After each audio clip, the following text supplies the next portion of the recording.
Does anyone have a kettle? Arthur asked as he walked onto the bridge, and instantly began to wonder why Trillian was yelling at the computer to talk to her. Ford was thumping it, and Zaphod was kicking it. But also why there was a nasty yellow lump on the vision screen. He put down the empty cup he was carrying and walked over to them.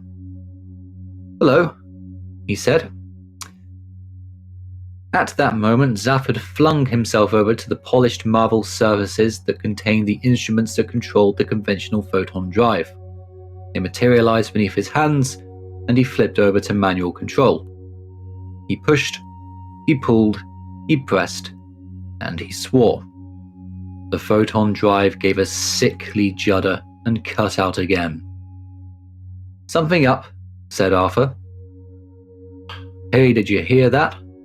muttered Zaphod as he leapt now for the manual controls of the infinite improbability drive.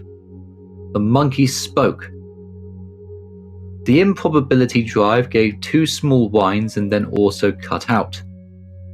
"Pure history, man," said Zaphod, kicking the improbability drive.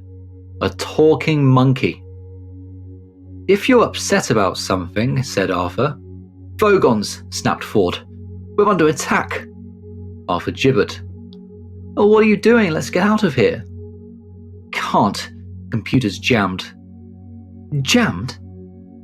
"It says all its circuits are occupied. There's no power anywhere in the ship." Ford moved away from the computer terminal, wiped a sleeve across his forehead, and slumped back against the wall. "Nothing we can do," he said. He glared at nothing and bit his lip. When Arthur had been a boy at school, long before the Earth had been demolished, he had used to play football. He had not been good at all at it, and his particular specialty had been scoring own goals in important matches. Whenever this happened, he used to experience a peculiar tingling round the back of his neck that would slowly creep up across his cheeks and heat his brow.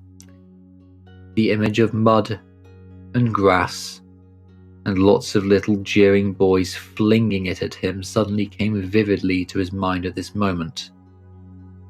A peculiar tingling sensation at the back of his neck was creeping up across his cheeks and heating his brow.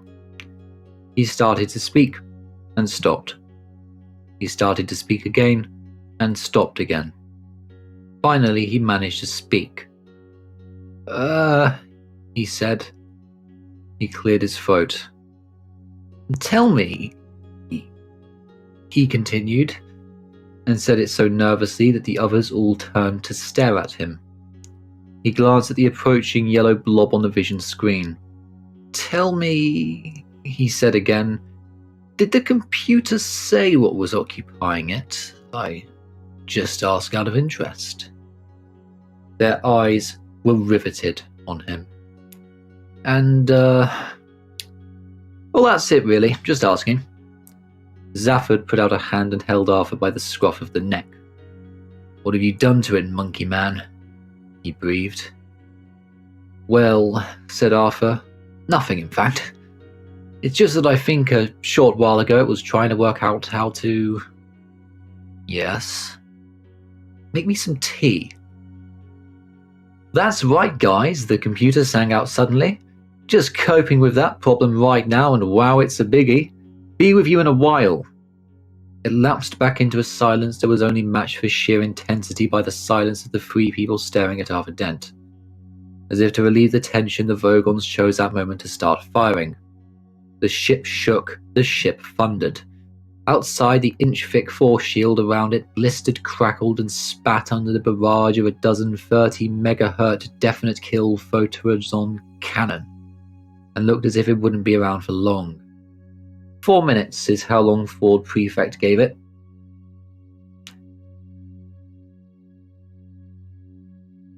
"3 minutes and 50 seconds, he said a short while later. 45 seconds, he added at the appropriate time. He flicked idly at some useless switches, then gave Arthur an unfriendly look. "Dying for a cup of tea, eh?" he said. 3 minutes and 40 seconds.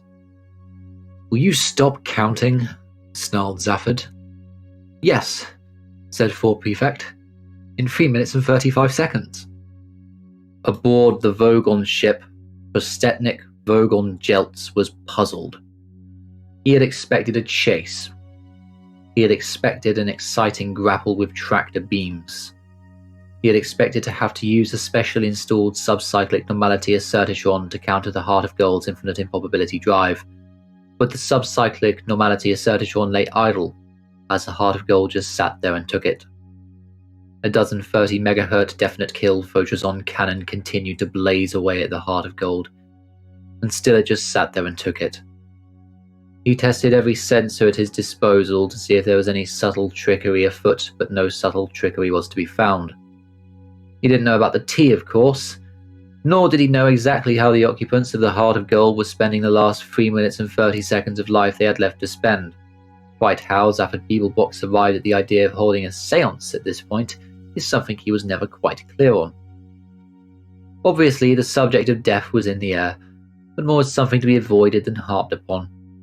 Possibly the horror that Zaphod experienced at the prospect of being reunited with his deceased relatives led on to the thought that they might just feel the same way about him. And, what's more, be able to do something about helping to postpone his reunion. Or again, it might just have been one of those strange promptings that occasionally surfaced from the dark air of his mind that he had inexplicably locked off prior to becoming president of the galaxy. You want to talk to your great-grandfather, boggled Ford. Yeah. Does it have to be now? The ship continued to shake and thunder. The temperature was rising, the light was getting dimmer. All the energy the computer didn't require for thinking about tea was being pumped into the rapidly fading force field. Yeah, insisted Zaphod. Listen, Ford, I think he may be able to help us. Are you sure you mean think? Pick your words with care. Suggest something else we can do? Well... Okay. Round the central console. Now. Come on. Trillion. Monkey Man. Move! They clustered round the central console in confusion, sat down and feeling exceptionally foolish held hands. With his third hand, Zaphod turned off the lights. Darkness gripped the ship. Outside, the thunderous roar of the definite kill cannon continued to rip at the force field. Concentrate! Hissed Zaphod. On his name. What is it? Asked Arthur. Zaphod Beeblebrox the Fourth. What? Zaphod Beeblebrox the Fourth. Concentrate. The Fourth? Yeah. Listen. I'm Zaphod Beeblebrox. My father was Zaphod Beeblebrox the Second. My grandfather, Zaphod Beeblebrox the Third. What? There was an accident with a contraceptive and a time machine. Now concentrate. 3 minutes, said Ford Prefect.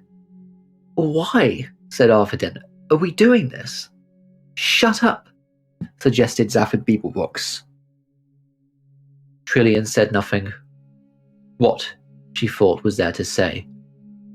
The only light on the bridge came from 2 dim red triangles in a far corner where Marvin, the paranoid android, sat slumped, ignoring all and ignored by all in a private and rather unpleasant world of his own. Round the central console, 4 figures hunched in tight concentration, trying to blot from their minds the terrifying shuddering of the ship and the fearful roar that echoed through it. They concentrated. Still they concentrated. And still they concentrated. The seconds ticked by. On Zaphod's brow stood beads of sweat, first of concentration, then of frustration, and finally of embarrassment. At last he let out a cry of anger, snatched back his hands from Trillion and Ford, and stabbed at the light switch. I was beginning to think you'd never turn the lights on, said a voice. No, not too bright, please. My eyes aren't what they once were. 4 figures jolted upright in their seats. Slowly they turned their heads to look through their scalps, showed a distinct propensity to try and stay in the same place. Now, who disturbs me at this time? said the small, bent, gaunt figure standing by the sprays of fern at the far end of the bridge.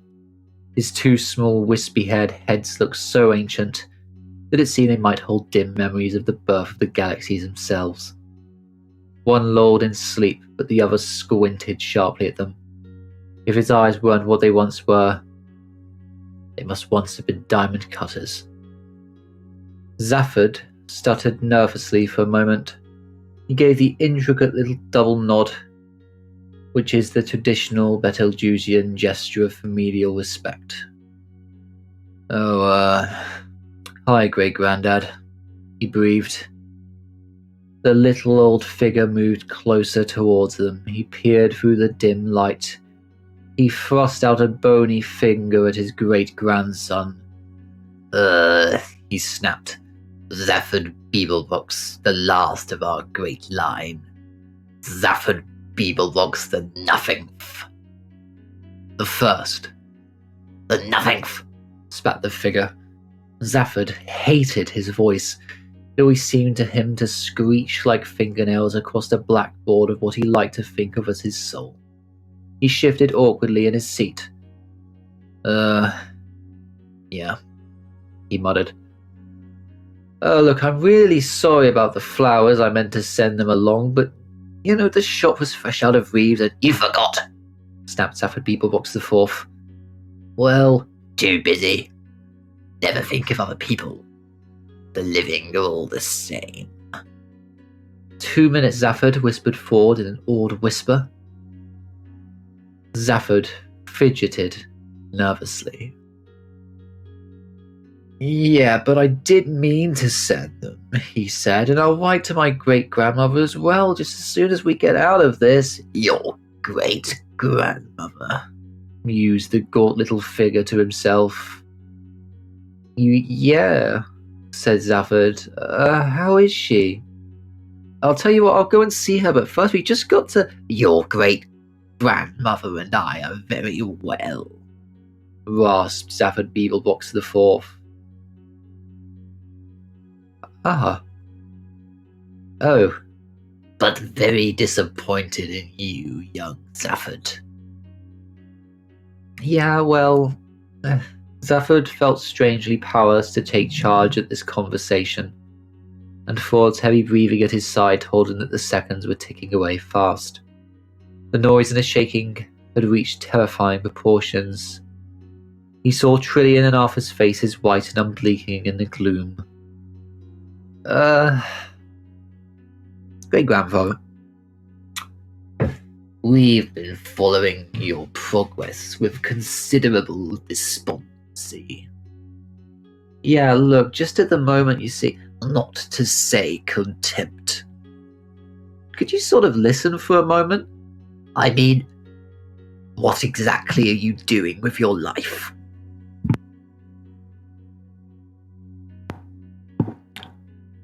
I'm being attacked by a Vogon fleet, cried Zaphod.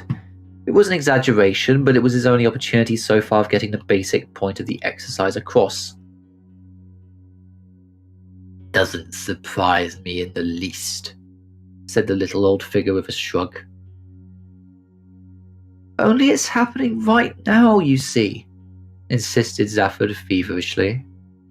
The spectral ancestor nodded, picked up the cup Arthur Dent had brought in, and looked at it with great interest. Great-Granddad, did you know, interrupting the ghostly figure, fixing Zaphod with a stern look, that Betelgeuse 5 has developed the very slightest eccentricity in its orbit? Zaphod didn't, and found the information hard to concentrate on, what with all the noise and the imminence of death and so on. No. Look, he said. Me spinning in my grave, barked the ancestor. He slammed the cup down and pointed a quivering, stick-like seafood finger at Zaphod. Your fault, he screeched. 1:30, muttered Ford, his head in his hands. Yeah, look, Great Grandad, can you actually help because... Help, explained the old man as if he'd been asked for a stoat. Yeah, help, and like now because otherwise... Help, repeated the old man as if he'd been asked for a lightly grilled stoat in a bun with French fries. He stood amazed. You go swanning your way around the galaxy with your... The ancestor waved a contemptuous hand. With your disreputable friends. Too busy to put flowers on my grave. Plastic ones would have done. Would have been quite appropriate from you. But no. Too busy. Too modern. Too skeptical. Till you suddenly find yourself in a bit of a fix and come over suddenly all astrally minded. He shook his head carefully so as to not disturb the slumber of the other one, which was already becoming restive. Well...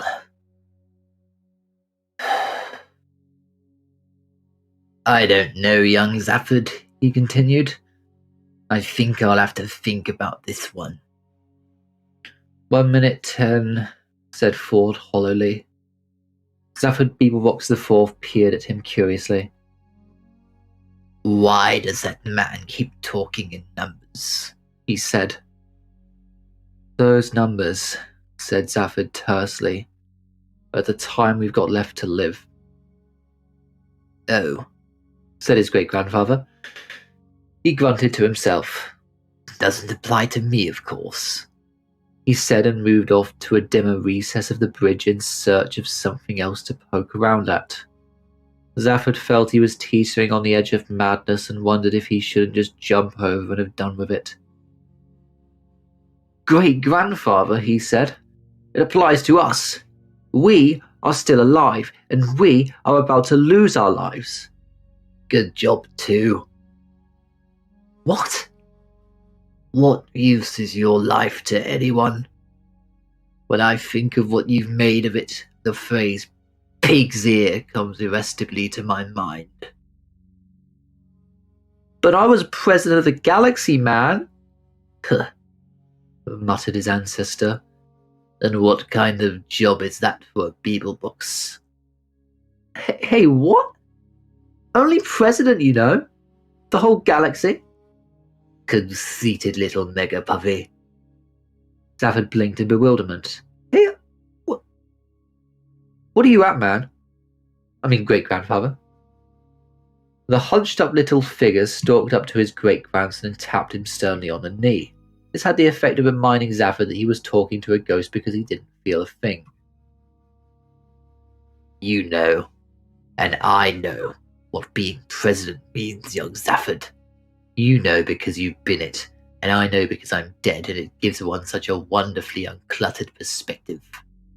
We have a saying up here, life is wasted on the living. Yeah, said Zaphod bitterly. Very good. Very deep. Right now I need aphorisms like I need holes in my heads. 50 seconds, grunted Ford Prefect. Where was I? Said Zaphod Beeblebrox IV. Pontificating, said Zaphod Beeblebrox. Oh yes. Can this guy, muttered Ford quietly to Zaphod, actually in fact help us? Nobody else can, whispered Zaphod. Ford nodded despondently. Zaphod, the ghost was saying, you became president of the galaxy for a reason. Have you forgotten? Could we go into this later? Have you forgotten? Insisted the ghost. Yeah, of course I forgot. I had to forget. They screen your brain when you get the job, you know. If they'd found my head full of tricksy ideas, I'd have been right on the streets again with nothing but a fat pension, secretarial staff, a fleet of ships, and a couple of slit throats. Nodded the ghost in satisfaction. Then you do remember. He paused for a moment. Good, he said, and the noise stopped. 48 seconds, said Ford. He looked again at his watch and tapped it. He looked up. Oh, hey, the noise has stopped, he said.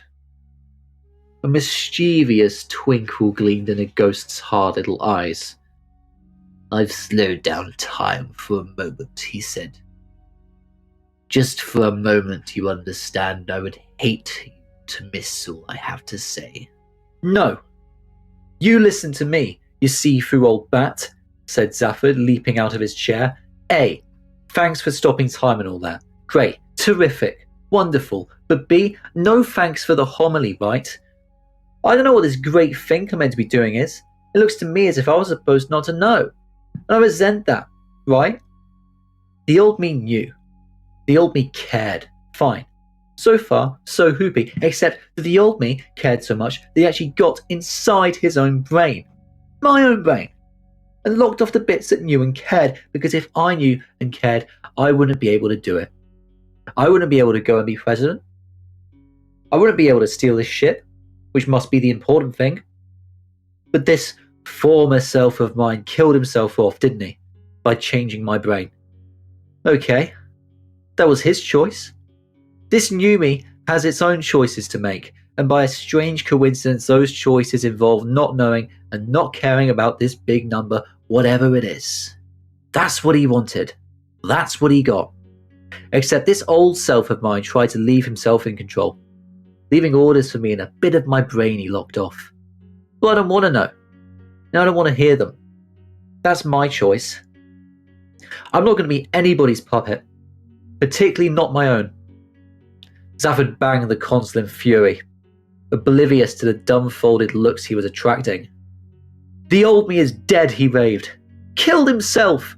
The dead shouldn't hang about trying to interfere with the living. And yet you summon me to help you out of a scrape, said the ghost. Ah, said Zaphod, sitting down again. Well, that's different, isn't it? He grinned at Trillian weakly. Zaphod, rasped the apparition. I think the only reason I waste my breath on you is that being dead I don't have any other use for it. Okay, said Zaphod.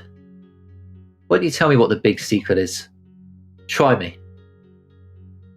Zaphod, you knew when you were president of the galaxy, as did you and ranks before you, that the president is nothing. A cipher. Somewhere in the shadows behind is another man, being something with ultimate power. That man or being or something you must find. The man who controls this galaxy, and, we suspect, others, possibly the entire universe. Why? Why? Exclaimed an astonished ghost. Why? Look around you, lad. Does it look to you as if it's in very good hands? It's all right. The old ghost glowered at him. I will not argue with you. You will simply take this ship, this improbability drive ship, to where it's needed. You will do it. Don't think you can escape your purpose. The improbability field controls you. You are in its grip. What's this? He was standing tapping at one of the terminals of Eddie the shipboard computer. Zaphod told him. What's it doing? It is trying, said Zaphod with wonderful restraint, to make tea. Good, said his great-grandfather. I approve of that. Now, Zaphod, he said, turning and wagging a finger at him. I don't know if you are really capable of succeeding in your job. I think you will not be able to avoid it. However, I am too long dead and too tired to care as much as I did. The principal reason I am helping you now is that I couldn't bear the thought of you and your modern friends slouching about up here. Understood? Yeah, and thanks a bundle. Oh, and Zaphod. Yeah? If you ever find you need help again, you know, if you're in trouble, need a hand out of a tight corner. Yeah? Please don't hesitate to get lost. Within the space of 1 second, a bolt of light flashed from the wizened old ghost's hands to the computer. The ghost vanished, the bridge filled with billowing smoke, and a heart of gold leapt an unknown distance through the dimensions of time and space.